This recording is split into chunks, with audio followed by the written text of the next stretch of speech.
할렐루야! 하나님의 영광이 오늘 이 아침에 우리 삶을 덮을 것입니다. 주의 말씀에 순종하고 주의 말씀을 따라갈 때 오늘도 하나님의 그 거룩하심과 채움을 경험하는 이 아침 될 것입니다. 함께 믿음으로 기도하며 주의 말씀 가운데 시작하는 이 아침 되길 원합니다. 3월 6일 월요일 아침 예배 성삼위 하나님께 올려드립니다. 오늘 하나님의 말씀은 미가 6장 1절부터 16절까지입니다.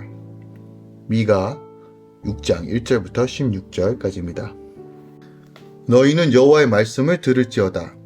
너는 일어나서 산을 향하여 변론하여 작은 산들이 내 목소리를 듣게 하라 하셨나니 너희 산들과 땅의 견고한 지대들아 너희는 여호와의 변론을 들으라. 여호와께서 자기 백성과 변론하시며 이스라엘과 변론하실 것이라. 이르시기를 내 백성아 내가 무엇을 내게 행하였으며 무슨 일로 너를 괴롭게 하였느냐. 너는 내게 증언하라. 내가 너를 애굽 땅에서 인도해내어 종 노릇하는 집에서 속량하였고 모세와 아론과 미리암을 내 앞에 보냈느니라. 내 백성아 너는 모압 왕 발락이 꾀한 것과 부올의 아들 발람이 그에게 대답한 것을 기억하며 시딤에서부터 길갈까지의 일을 기억하라. 그리하면 나 여호와가 공의롭게 행한 일을 알리라 하실 것이니라. 내가 무엇을 가지고 여호와 앞에 나아가며 높으신 하나님께 경배할까? 내가 번제물로 1년 된 송아지를 가지고 그 앞에 나아갈까? 여호와께서 천천의 순양이나 만만의 강물 같은 기름을 기뻐하실까? 내 허물을 위하여 내 맏아들을 내 영혼의 죄로 말미암아 내 몸의 열매를 드릴까? 사람아 주께서 선한 것이 무엇임을 내게 보이셨나니 여호와께서 내게 구하시는 것은 오직 정의를 행하며 인자를 사랑하며 겸손하게 내 하나님과 함께 행하는 것이 아니냐. 여호와께서 성읍을 향하여 외쳐 부르시다니 지혜는 주의 이름을 경외함이니라. 너희 매가 예배되었나니 그것을 정하신 이가 누구인지 들을지니라. 악인의 집에 아직도 불의한 재물이 있느냐? 축소시킨 가증한 에바가 있느냐? 내가 만일 부정한 저울을 썼거나 주머니에 거짓 저울추를 두었으면 깨끗하겠느냐?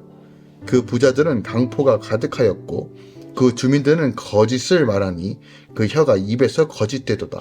그러므로 나도 너를 쳐서 병들게 하였으며 내 죄로 말미암아 너를 황폐하게 하였나니 내가 먹어도 배부르지 못하고 항상 속이 빌 것이며 내가 감추어도 보존되지 못하겠고 보존된 것은 내가 칼에 붙일 것이며 내가 씨를 뿌려도 추수하지 못할 것이며 갓난 열매를 밟아도 기름을 내 몸이 바르지 못할 것이며 포도를 밟아도 술을 마시지 못하리라.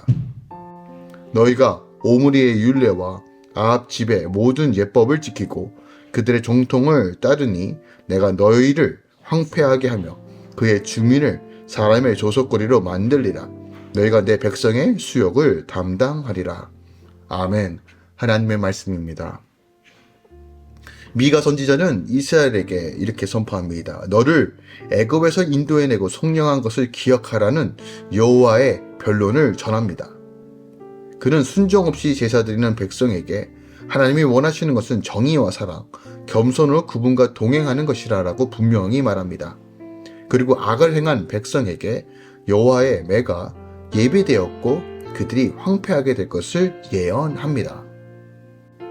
오늘 본문은 여호와의 선민의 타락의 부당성 변론과 백성들의 반응 및 선지자의 정의와 인자의 겉면을 다루고 있습니다. 오늘 본문 말씀을 조금 더 절별로 살펴보도록 하겠습니다. 먼저 1절부터 5절까지는 여호와 하나님의 변론에 대한 기록이 담겨져 있어요. 하나님이 이스라엘 백성을 법정으로 소환하셔서 이제껏 역사를 목격해온 상과 지대의 증인 삼아 하나님과 백성 중 누구에게 잘못이 있는지 변론해보자고 하십니다. 만물을 심판하실 주님이 백성을 살리고자 친히 그들이 있는 심판의 자리로 내려오신 것입니다. 언약을 깨트린 것도 하나님을 괴롭게 한 것도 백성인데 하나님은 오히려 백성에게 나를 고발해 보라고 하십니다. 이는 애굽에서 구원하여 가나안 땅으로 인도하신 하나님의 은혜를 잊은 백성에게 다시금 회개의 기회를 주시고 계시는 거예요. 특별하게 하나님은요, 선민에게 베푸신 은혜의 역사의 회고를 통하여 지금 이스라엘 백성들이 타락하는 것이 아무 근거도 없는 부당한 것임을 지적하면서 다시 한번 그들의 죄를 깨닫고 아버지께로 돌아올 수 있는 기회를 주는 겁니다. 6절부터 8절까지는 이스라엘 백성은 자신들의 죄를 회개하지 않고 어떤 예배와 헌신을 해야 하나님의 마음을 만족시킬 수 있는지 물어요. 당시 샤머니즘이 그랬죠. 내가 이런 방식으로 섬기고 내가 이런 방식을 추구하고 이런 방식을 좋아하니 신들도 당연히 그럴 것이라고 생각하는 거예요. 이에 미가는 여호와께서 사람에게 구하시는 것은 옳은 일을 행하며 한결같은 사랑을 보이고 겸손한 마음으로 주님과 교제하며 사는 것, 공의와 정의를 행하는 것이 바로 하나님께서 우리에게 요청하시는 것이라고 말해요.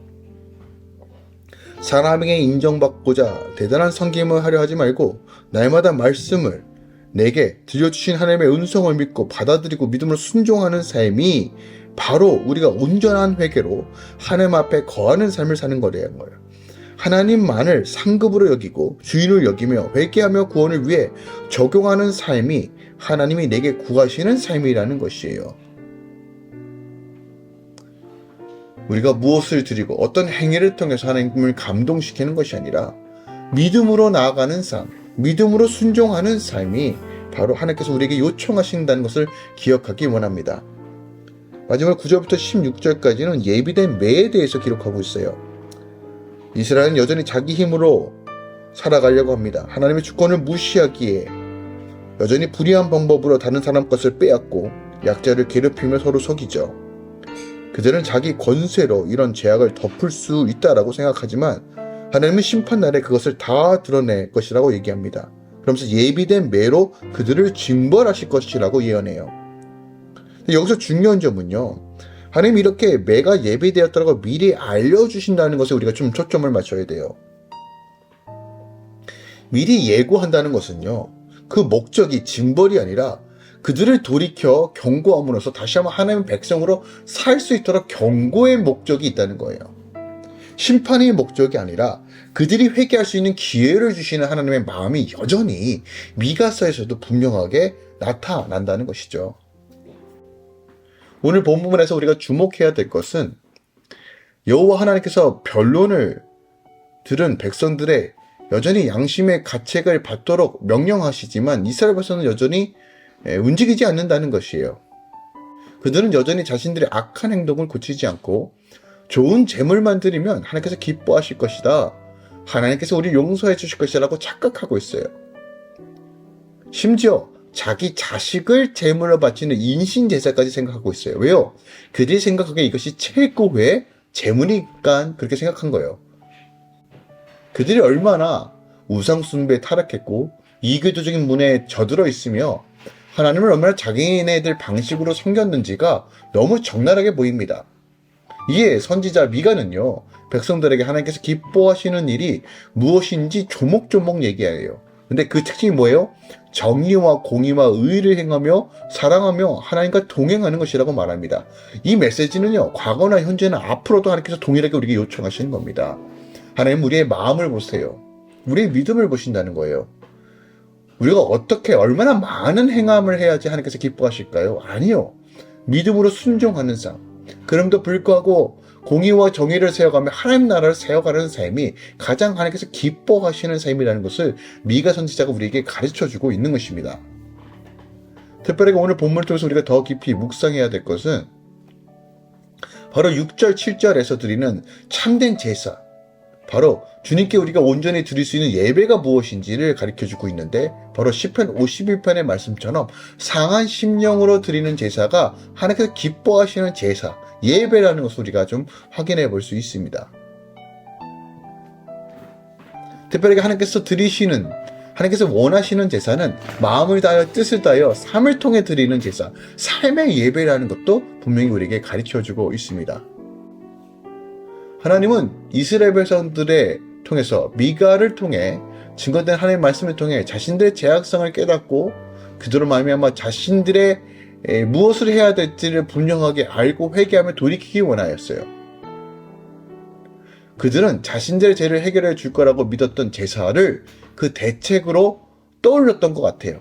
그래, 제사를 많이 드리면, 많은 것들을 드리면, 가장 귀한 것들을 드리면 하나님께서 그 제물을 통해서 우리의 죄를 용서해 줄 거라고 생각했어요. 이에 대해 미가의 대답은 잘 보세요. 그런 제물이 아니요 공의와 정의를 행하는 삶, 하나님의 인애를 구하며 하나님과 동행하는 것을 제시해요. 하지만 이러한 미가의 대답에도 그들의 생각은 전적으로 그것을 인정하지 않고 여전히 자신의 방식으로 섬기려고 합니다. 결국 이 제사는 본질적으로 우리가 겉으로만 드려지는 어떤 형식적이고 외형적인 것이 아니라 본질적인 하나님을 가까이 하는 우리 삶의 예배, 마음을 다한 예배가 결국 하나님께서 기뻐하시고 죄에서 돌이켜 우리 안에 복을 주시는 방식이라는 것을 우리에게 가르쳐주고 있다는 거예요. 하나님께서 우리에게 가장 먼저 원하시는 제물, 예배는 바로 우리 삶을 들여 주님을 바라보는 삶이에요. 만약 우리의 삶이 불의와 부정, 무자비함과 인색함, 교만으로 찌든 것이 아니라면 제 아무리 좋은 재물, 값비싼 재물, 무수한 많은 재물을 드려도 아무 소용이 없다는 거예요. 그러므로 기억합시다. 우리 행함으로 하나님을 만족시킬 수 없어요. 그럼에도 불구하고 우리가 온전한 순종과 삶을 통해서 끊임없이 주님을 인정하고 주님을 인지하고 경배와 찬양과 감사로 나아가는 삶이 결국 하나님께서 가장 기뻐하시는 삶이라는 거예요. 더 나아가 우리 삶 가운데 말씀대로 공의와 정의를 생각하며 주님의 말씀을 기준으로 사는 삶이 하나님께서 우리에게 요청하시는 거라는 거예요. 로마서는요, 이 부분을 이렇게 표현합니다. 너희 몸을 하나님께서 기뻐하시는 거룩한 산 제물로 드리라 라고 권면하고 있음을 우리 기억하기 원합니다. 이것이 바로 하나님께서 우리에게 요청하시는 거예요. 오늘 이 아침에 어떻게 하면 내가 하나님께 온전한 삶의 예배로 드릴까를 고민해보는 시간 되길 원합니다. 주의 그 부르심에 합당한 삶을 사는 것이 무엇인지를 한번 생각해보길 원합니다. 그리고 그 말씀대로 여러분 삶의 영역에서 그 말씀을 풀어내는 지혜와 능력을 사모하시길 예수 그리스도 축원드리고 부탁드립니다. 거룩하고 의롭고 자비와 긍휼을 베푸며 겸손히 하나님의 말씀을 지켜 행하며 주의 나라를 세워가는 삶, 이것이 바로 하나님께서 우리에게 요청하시는 삶입니다. 이런 삶이 복을 누리는 것입니다. 여러분 삶 가운데 하나님의 은혜와 충만함이 있으시길 예수 그리스도로 축원드리고 부탁드립니다. 기도합니다. 사랑하는 주님 감사드립니다. 오늘 미가 선지자의 이 말을 듣습니다. 우리는 무엇인가 쉽게 해결하려고 합니다. 그래서 많은 재물을 드릴까? 값비싼 것을 드릴까? 이렇게 행하면 하나님께서 금방 나를 해결해 주시겠지. 이렇게 하면 하나님께서 금방 내 죄를 용서해 주겠지. 나는 너무나 캐주얼적인 방식으로 하나님을 섬기고 있는 부분이 있는지 다시 한번 점검해 보기 원합니다. 우리의 마음이 갈아엎어져서 온전히 주님께서 기뻐하시는 마음밭으로 삶으로써 온전히 주님을 예배할 수 있고 늘 하나님과 동행하는 기쁨을 누릴 수 있도록 인도하소서. 이런 삶에는 반드시 대가가 필요하고 끊임없이 주를 갈망하며 성령의 음성 가운데 걸어가야 되는 삶은 결국 쉽지 않음에도 불구하고 이러한 삶을 선택하고 주님을 따르는 삶으로 나아갈 수 있도록 주여 지혜와 능력을 도와소서. 오늘 이 아침도 주님께 맡겨드립니다. 삶으로 예배하는 모든 주의 자녀들 가운데 정말 주님만 의지하며 바라보는 모든 주의 자녀들에게 하나님의 놀라운 은혜로 충만하게 채우소서. 이제는 우리 주 예수 그리스도의 은혜와 우리 하나님 아버지의 놀랍고 지극하신 사랑과 성령님의 대기선 충만 역사하심이 이제부터 영원까지 함께 계시길 축원하노라. 아멘.